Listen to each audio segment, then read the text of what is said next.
Apakah kalian pengguna Yamaha R15 atau Yamaha Vision? Bosan dengan tampilannya gitu-gitu aja? Pengen custom menjadi mirip Yamaha R25, R6 ataupun R1? Alfarizzi modifikasi adalah solusinya. Di sini kalian bisa custom motor kalian sesuai dengan selera dan juga pilihan warna yang ingin kalian pakai di motor kalian.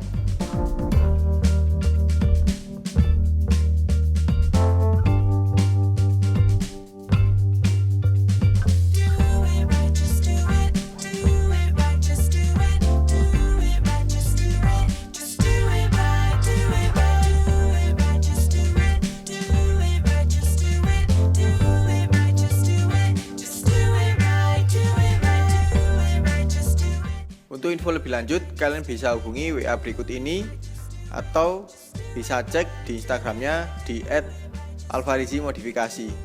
Jangan lupa di follow ya.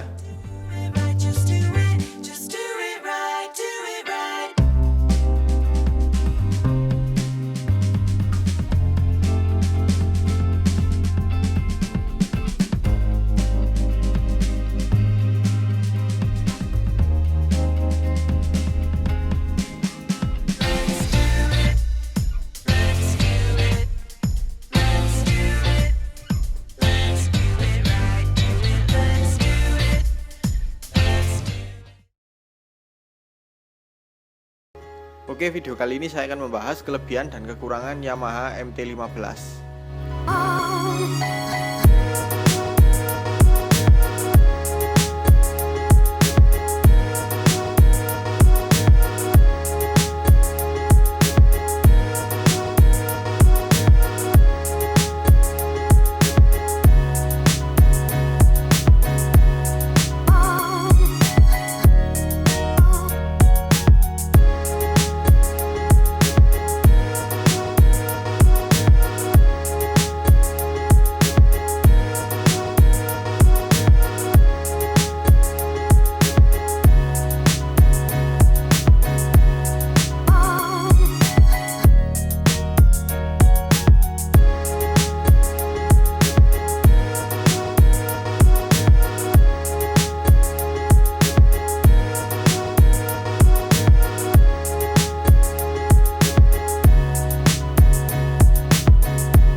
Kali ini saya akan membahasnya menurut pengalaman saya memakai motor ini.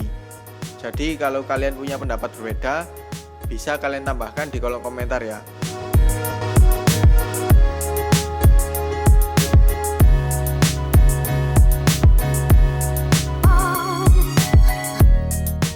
Desain Yamaha MT-15 ini menurut saya sangat mirip dengan kakaknya, yaitu Yamaha MT-09.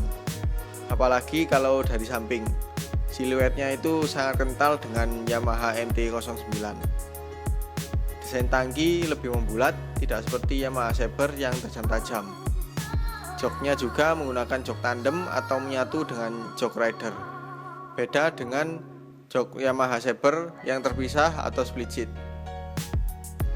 Desain lampu depan juga sangat berbeda dengan yang lain, kelihatan aneh, tapi dari keanehannya itu membuat motor ini ada karakter tersendiri.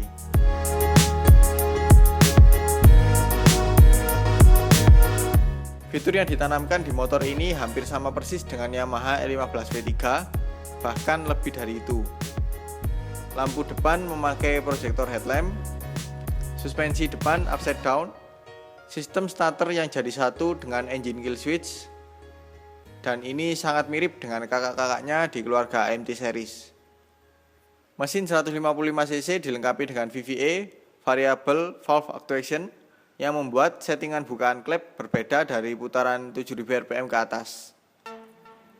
Kemudian ada assist and slipper clutch yang membuat kopling jadi lebih ringan dan ketika turun gigi ban tidak mengalami mengunci sesaat, jadi lebih safety.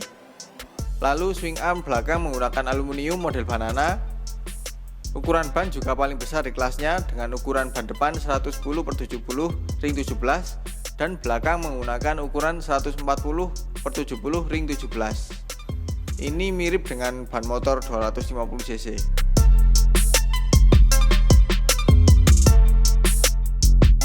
Info yang ditampilkan di panel speedometer juga lengkap.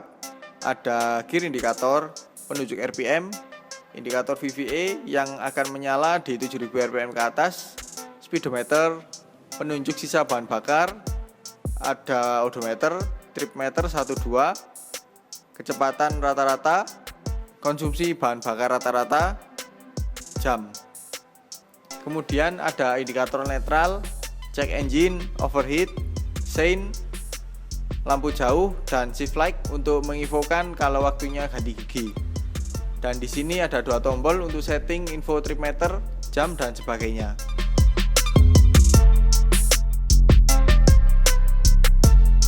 Mesin yang dipakai motor ini berkapasitas 155 cc SOHC 4 klep berpendingin air dengan bor kali stroke 58 x 58,7 mm.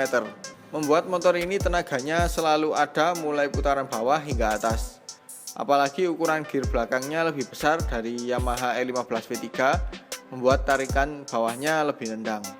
Dan juga adanya VVA menjadikan tarikan atasnya juga lebih nendang.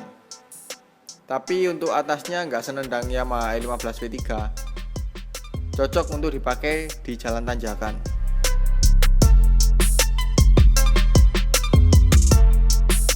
Posisi riding Yamaha MT-15 ini tegak karena jarak stang ke rider itu dekat. Ditambah lagi stangnya sangat lebar, membuat badan kita lebih terlihat gagah. Posisi seperti ini membuat nyaman ketika dipakai harian maupun touring, nggak ada capeknya.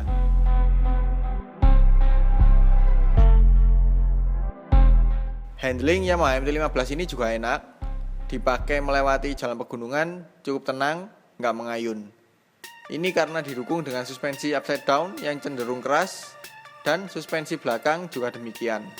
Serta ban punya ukuran yang lebar, jadi lebih percaya diri meliak-liuk di jalan pegunungan atau cornering.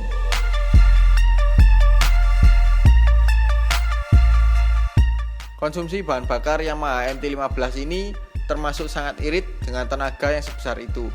Motor ini bisa menembus 48 km per liter. Lebih irit dari Yamaha E15 V3 yang saya pernah coba hanya sampai 40 km per liter. Mungkin ini karena faktor tarikan bawah Yamaha MT-15 lebih bertenaga dibandingkan Yamaha E15 V3. Jadi kalau kita pakai di dalam kota dengan Yamaha MT-15 ini gak perlu putaran mesin yang lebih tinggi dari Yamaha E15 V3 karena sudah nendang. Untuk rasio kompresi motor ini yaitu 11,6 dibanding 1, membuat motor ini paling cocok memakai bahan bakar oktan 95. Nah, sekarang saya akan membahas kekurangan dari Yamaha MT-15 ini.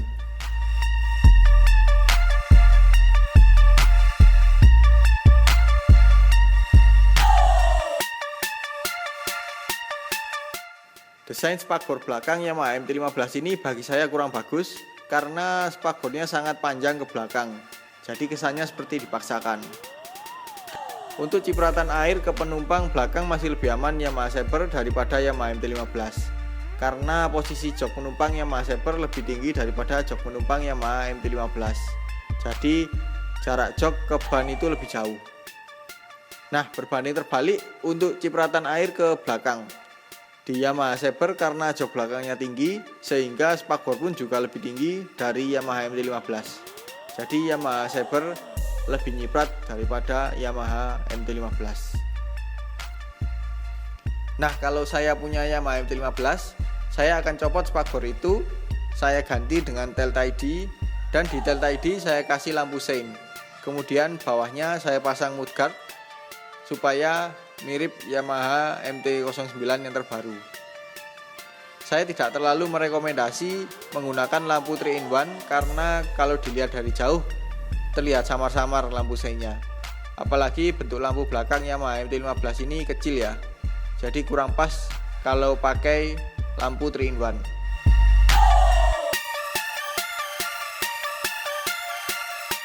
Desain undercowl Yamaha MT-15 ini juga menurut saya terlalu biasa, kesannya yang penting menutupi bagian bawah, karena di dalamnya ada tempat mengisi air radiator. Harusnya didesain lebih berkarakter atau bagaimana supaya tidak terkesan biasa saja. Karena motor ini juga termasuk termahal di kelasnya.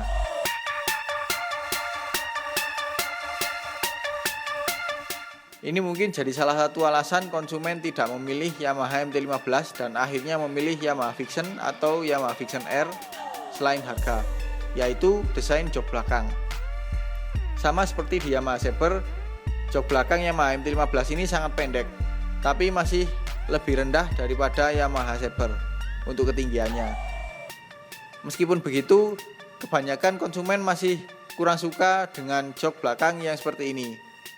Ya, itu pengorbanan dari sebuah desain sih menurut saya. Mungkin bagi kalian yang nggak terlalu masalah dengan jok belakang Yamaha MT-15 ini pasti suka dengan motor ini.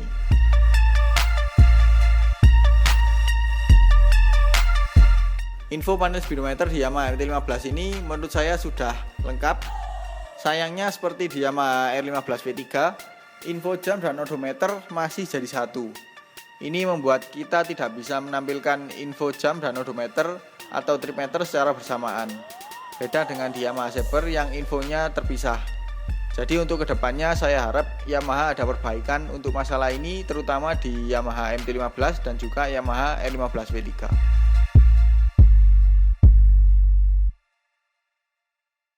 Posisi kaki ke footstep cukup menekuk dan mundur ke belakang.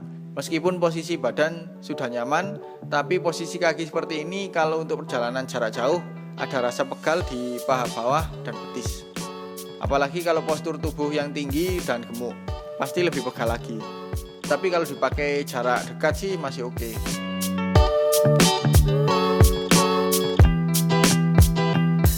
Nah, ini juga jadi catatan untuk Yamaha mengenai Yamaha MT-15 ini. Kerapatan jok ke bodi itu kurang rapat. Menurut saya ini karena pengait untuk mengunci jok ke bodi atau rangka terlalu longgar. Jadi pergerakan pengaitnya sangat luas, membuat jok jadi tidak rapat ke bodi. Jadi bagi kalian yang suka memperhatikan detail estetika, pasti akan jengkel dengan kerapatan jok ini.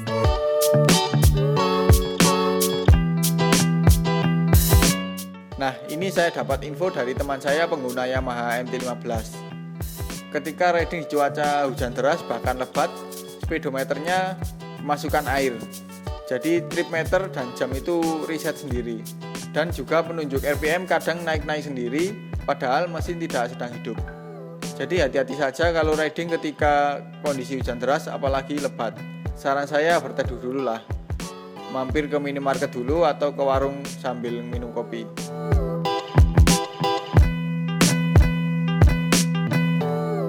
Stang Yamaha MT-15 ini sangat lebar, paling lebar di kelasnya. Membuat motor ini cukup susah melewati kemacetan, harus lebih sabar. Kalau tidak salah lebarnya itu 790 mm ya. Lebih lebar dari stang Yamaha Bison ataupun Yamaha MT-25. Untuk masuk ke rumah, apalagi yang pintunya lebar di bawah 80 cm, akan kesulitan untuk keluar masuk.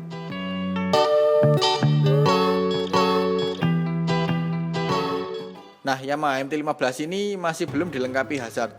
Sayang sekali karena kalau bagi saya yang kadang-kadang riding di jalan pegunungan yang kabutnya tebal, hazard selalu saya nyalakan supaya pengendara dari arah lawan tahu kalau di depan ada pengendara juga.